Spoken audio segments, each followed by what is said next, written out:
Good morning to all of you, and today's our lecture. The topic is IUPAC nomenclature. What we are going to study is IUPAC nomenclature of complex compound.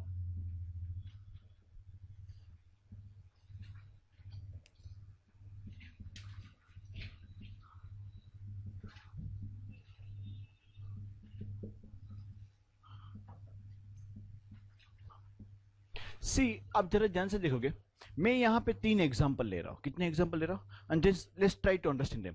पहला वाला जो है मेरे पास K4 FeCN6, K4 FeCN6. दूसरा वाला जो मेरे पास है वो है निकल H2O thrice NH3 thrice Cl2 and one more.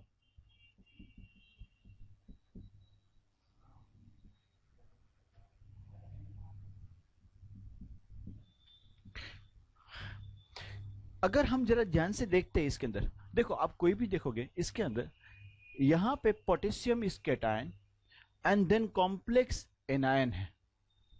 जो कॉम्प्लेक्स पार्ट होता है वो हमेशा स्क्वायर ब्रैकेट में होता है. ओके तो अगर हम इसको देखते हैं तो इट्स लाइक दिस. आपके पास 4K प्लस है प्लस FeCN6 माइनस 4 है. We have 1 cation and 1 anion. बराबर. एनायन आपने देखा कि ये कॉम्प्लेक्स पार्ट एनायन था एंड ये पोटेशियम पार्ट जो है वो कैटायन है. सेम थिंग अगर मैं इसको बताऊं तो ये कैटायन पार्ट है, ये एनायन है.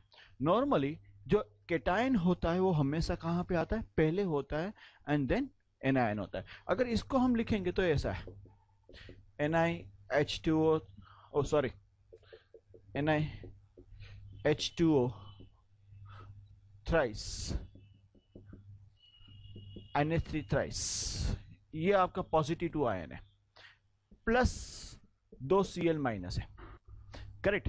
सो हमारे पास ये कैटायन पार्ट है और ये एनायन पार्ट है. और जो लास्ट वाला है हमारे पास NiCO4. NiCO4 के अंदर न तो कैटायन है न तो एनायन है. It is itself a neutral molecule. वो न्यूट्रल है, वो आयनिक कंपाउंड नहीं है. ठीक है. अगर इस तरीके से हमारे पास नाम आता है तो हम शुरुआत में कैसे करेंगे?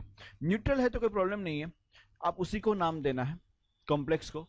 बट अगर कैटायन एनायन वाला आता है हम हमेशा ये सीक्वेंस फॉलो करेंगे. पहले हमेशा कैटायन का नाम देंगे एंड देन एनायन का नाम देंगे. पहले किसका नाम देंगे? Cation and then anion. Like जैसे कि हम पहले अगर नॉर्मल कंपाउंड होता तो हम ऐसे लिखते थे ना, sodium which is cation, chloride, इसको हम नाम कैसे देते हैं? Sodium chloride, cation plus anion. Always it's like this. अभी जैसे मैं बता रहा था कि ये वाले जो है अगर आपका कैटायन सिंपल है तो उसका नाम काफी इजी है, हमको पता है. It is potassium. अगर एनायन सिंपल है देन पता है उसका नाम क्लोराइड. हमें पता है, वो सिंपल चीज पता है. एक चीज याद रखना, ये क्लोरीन बाहर है तो नॉर्मल क्लोराइड है, अगर अंदर चला जाता है तो बन जाता है क्लोरिडो. Correct. We have learn that. आप लोग ने अभी मुझे वो उसका टेस्ट दिया, बराबर है कि नहीं? नाउ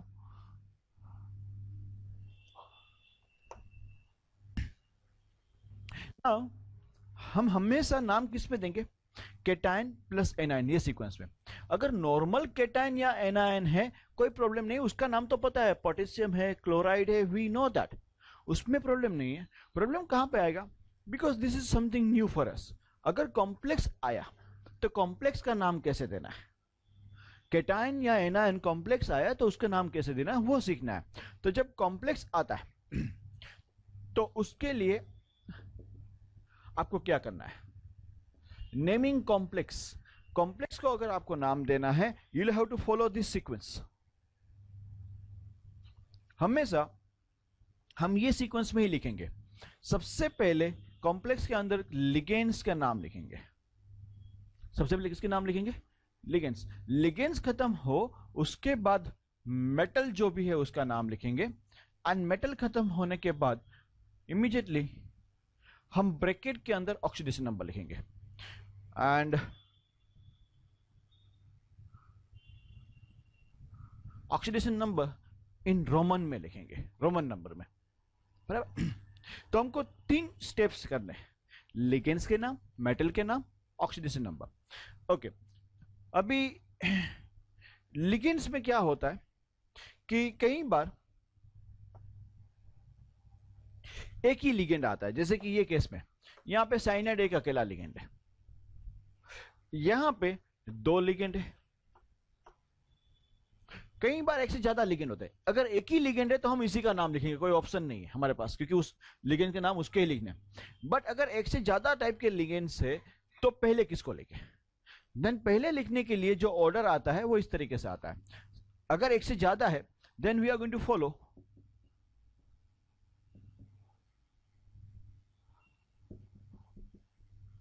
अल्फाबेटिकल ऑर्डर, अल्फाबेटिकली लिखेंगे। ओके, जैसे कि फॉर एन एग्जांपल मेरे पास यहाँ पे दो, सपोज एक कंपाउंड के अंदर 2 लिगेंड्स है, एक जगह पे फ्लोरिडो भी है एंड OH माइनस, ये दोनों अंदर लिगेंड्स है, तो आप किसको पहले ऑर्डर दोगे? फ्लोरिडो आता है F एंड ये आता है हाइड्रोक्सो, तो पहले नंबर इसका आएगा एंड देन सेकंड नंबर इसका आएगा। बट इसकी जगह पे OH माइनस की जगह पे अगर ये होता तो देन अमाइन का A पहले आएगा एंड फ्लोरिडो, देन सीक्वेंस चेंज हो जाएगी, ये नंबर 1 बनेगा, ये नंबर 2 बनेगा। तो we need to remember this, we have to give the name of ligands alphabetically. Is it fine? समझ में आ रहा है मैं क्या बता रहा हूं? ओके, आफ्टर राइटिंग अल्फाबेटिकली दूसरा एक पॉइंट हमें ध्यान में रखना पड़ता है, कई बार लिगेंड्स रिपीटेड लिगेंड्स होते हैं, रिपीट होते, जैसे कि यहां पे देखो H2O 3 बार रिपीट हो रहा है, यहां पे साइनो 6 बार रिपीट हो रहा है। इन दैट केस हमें करना क्या है? तो हमें उस टाइम पे देखना है कि हम जो लिगेंड रिपीट हो रहा है वो कौन सी कैटेगरी में है। अगर वो मोनोडेंटेड है, कैसा है? मोनोडेंटेड, जैसे कि ये केस में मैंने ले रखा है CO, ये जो CO है वो मोनोडेंटेड है।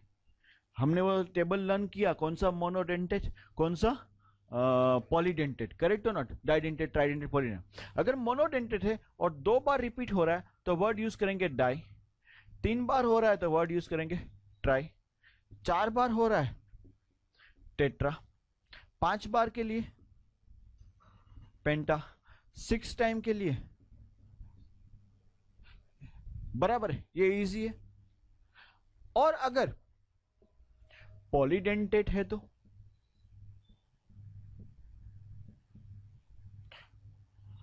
2 बार अगर रिपीट हो रहा है, जैसे कि अगर आपके पास ये लिगेंड आया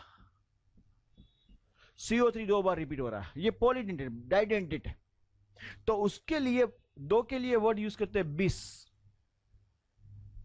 अगर 3 बार रिपीट हो रहा है मतलब इसका नाम आएगा 20 कार्बोनेटो, इसका नाम क्या आएगा? 20 कार्बोनेटो। 3 के लिए 30 कार्बोनेटो, गुजराती से 20 30, okay, are you following that? And इसके लिए 40 नहीं है इसके लिए है ओके टेट्रा सिंगल एस वाला किस, ओके आप लोग कुछ और मत सोचिए, ओके टेट्रा किस, ओके विल कंटिन्यू फर्दर। तो ये याद रखना है, आपको समझ में आ रहा है? अगर 2 बार 20 3 30 एंड टेट्रा किस, di tri tetra penta and hexa, ये लिगेंड का नोमेनक्लेचर हो गया। नेमिंग कॉम्प्लेक्स कंपाउंड में हम सबसे पहले क्या करेंगे? Ligands, metal, oxidation number in Roman number. Ligands के नाम में हम सबसे पहले क्या करेंगे? अल्फाबेटिकली, और अगर रिपीट हो रहा है तो मोनो के लिए di tri tetra penta hexa and poly के लिए 20 30 टेट्राकिस, बराबर है कि नहीं? Will continue further. ये हमने नाम मैंने आपको सिखाया किसके लिए? कॉम्प्लेक्स के लिगेंड्स के लिए। अभी मैं जो आपको सिखा रहा हूं वो ऐसा है, अगर मेटल का नाम देना है तो मेटल का नाम थोड़ा सोच समझ कर देना है। मेटल में आपको देखना है कि आपका जो कॉम्प्लेक्स पार्ट कंपाउंड के अंदर है वो कैसा है। जैसे कि इसके अंदर कॉम्प्लेक्स एनायन था, इसके अंदर कॉम्प्लेक्स केटायन है, करेक्ट, और इसके अंदर कॉम्प्लेक्स न्यूट्रल है। सो दो तरीके से हम उसको दो ग्रुप में डिवाइड कर देंगे। कॉम्प्लेक्स या तो न्यूट्रल है या तो केटायन है। केटायन हो या न्यूट्रल हो उसको एक कैटेगरी में रखेंगे। एंड कॉम्प्लेक्स अगर एनायन है तो उन दोनों केस में हम मेटल का नाम थोड़ा अलग तरीके से देंगे। अगर न्यूट्रल केटायन है देन मेटल को हम नाम एज इट इज रखेंगे। What I mean by as it is, जैसे कि अगर Fe अगर मेटल आ गया कॉम्प्लेक्स के अंदर तो इसका नाम है आयरन, तो आयरन को आयरन ही रखेंगे, कोई चेंज नहीं करेंगे, करेक्ट। अगर ये आया आपके पास तो निकल को निकल ही रखेंगे। एंड अगर ये आया कोबाल्ट है तो कोबाल्ट को क्या रखेंगे, कोबाल्ट ही, कोई चेंज नहीं है, as it is, we are going to keep it as it is. But अगर एनायन है तो उस टाइम पे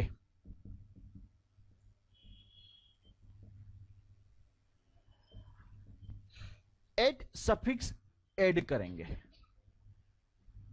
सफिक्स का मतलब ये हो गया मेटल के नाम के पीछे आपको ATE एट ऐड करना है।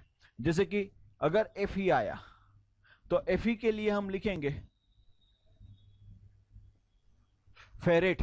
ओके, मैंने आई थिंक से एक आर ज्यादा लगा दिया। Okay, ferrate. अगर ये आया निकल देन लिखेंगे निकलेट। ओके, निकलेट नहीं है, निकलेट। ओके, सो जरा ध्यान रखना उसका, बराबर है कि नहीं। देन CO को कोबाल्टेट।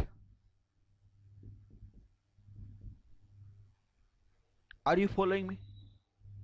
एंड ऑक्सीडेशन नंबर कैसे फाइंड किया जाता है मैं आपको एग्जांपल में ही दिखाऊंगा, दो तीन एग्जांपल करके समझाऊंगा कि हम एक्चुअली नाम देंगे। आपको ये समझ में आ रहा है मैंने क्या बताया? Let's do that. देखो, मैंने आपको ये सिखाया, इसको मैं इस तरफ रख लेता हूं और इसको यूज करके ये जो हमारे गाइडलाइन है हम इन तीनों का नाम लिखेंगे। सबसे पहले हम नाम लिखेंगे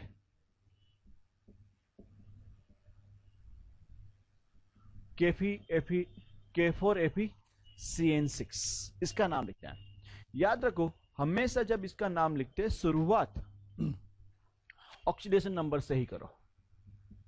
Do you remember semester 1 redox reaction we used to find out oxidation number? Same तरीके से।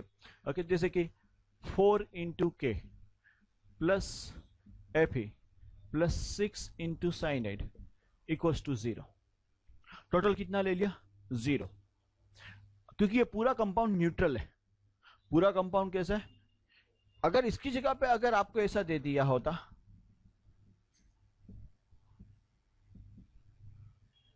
ये खाली आयन दिया है, क्या दिया है, तो हम ऐसे लिखते Fe plus 6 cyanide equals to -3 equals to क्या लिखते? क्योंकि यहां पे जो चार्ज है वो कैसा है? -3 है, बराबर। जिस तरीके से ये न्यूट्रल है तो टोटल 0 लिखेंगे, यहां पे न्यूट्रल नहीं बताया गया तो -3 लिखते हैं, बराबर है कि नहीं? आपको समझ में आ रहा है मैं क्या बता रहा हूं?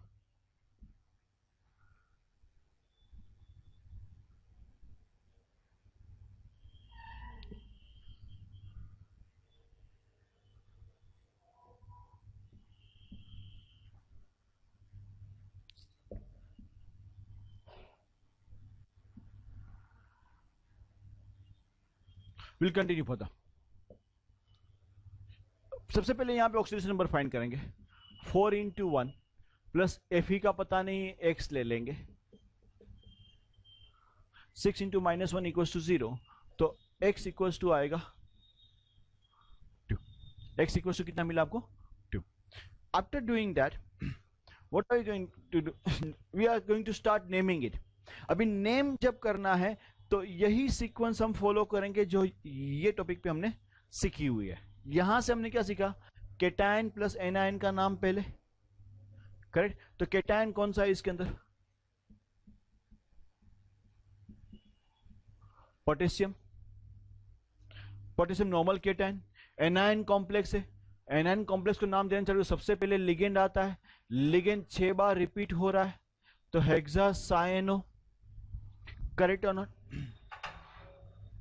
हेक्सासाइनो। लिगेंड्स खत्म हो गए, और कोई लिगेंड बाकी है? नहीं बाकी है।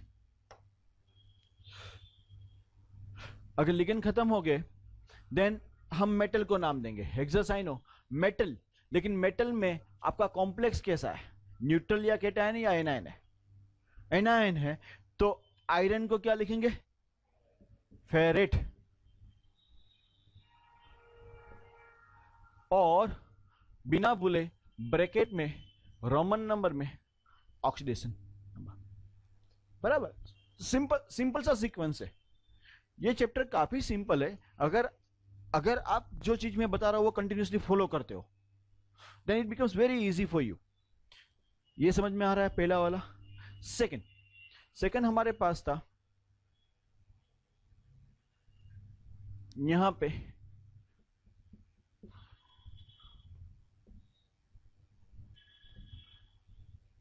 Na,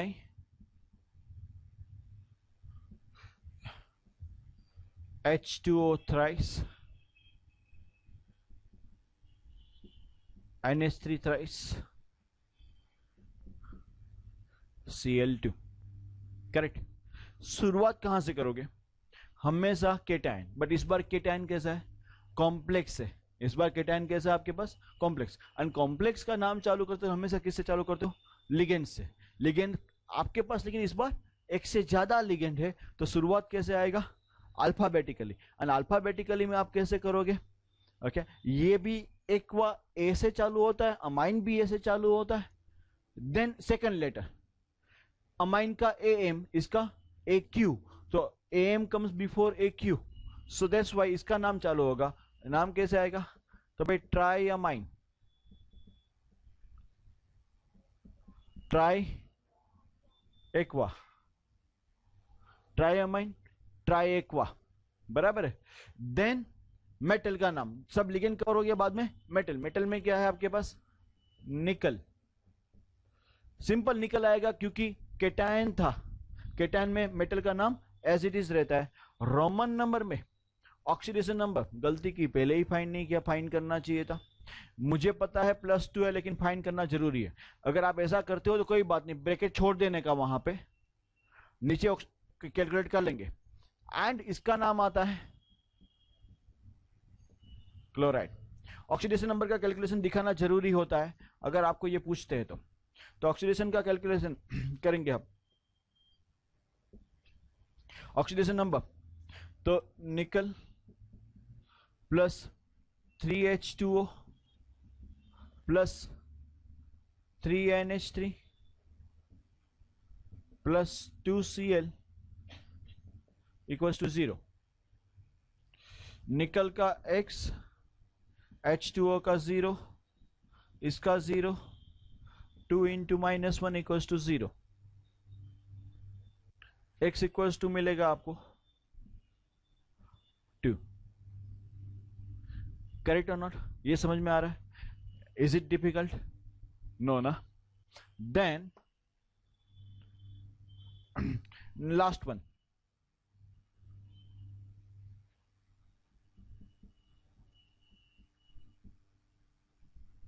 NiCO4। पहले ऑक्सीडेशन नंबर फाइंड कर लेते। सो nickel plus 4CO equals to 0। Nickel plus 4CO equals to 0। अभी निकल का X है, कार्बोनिल कंपाउंड न्यूट्रल होता है इसलिए 0। आपको समझ में आ रहा है क्यों टेबल रन करवाया गया है? और टेबल के ऊपर आपको पता है कौन सा लिगेंड का नाम कौन सा है, तो नाम तो हमें चाहिए ना, हर बार जब आप नाम लिखोगे इसका तो पता होना चाहिए ना कौन सा नाम है, प्लस उसके ऊपर चार्ज कौन सा है वो भी पता होना चाहिए. That's why that table was being asked you people to learn and come. Are you getting me? तो यहां पे x का क्या आया 0. ठीक है, अभी इसका नाम देंगे, नाम न्यूट्रल ही है, एनायन केटायन नहीं आएगा, इसका ही नाम देना है. शुरुआत लिगेंड से, लिगेंड में 4 लिगेंड है आपके पास, तो टेट्रा कार्बोनिल, बराबर है कि नहीं, टेट्रा कार्बोनिल निकल, रोमन नंबर में ब्रैकेट में 0, ये इसका नाम होगा. आपको समझ में आ रहा है? करेक्ट और not? Are you following me?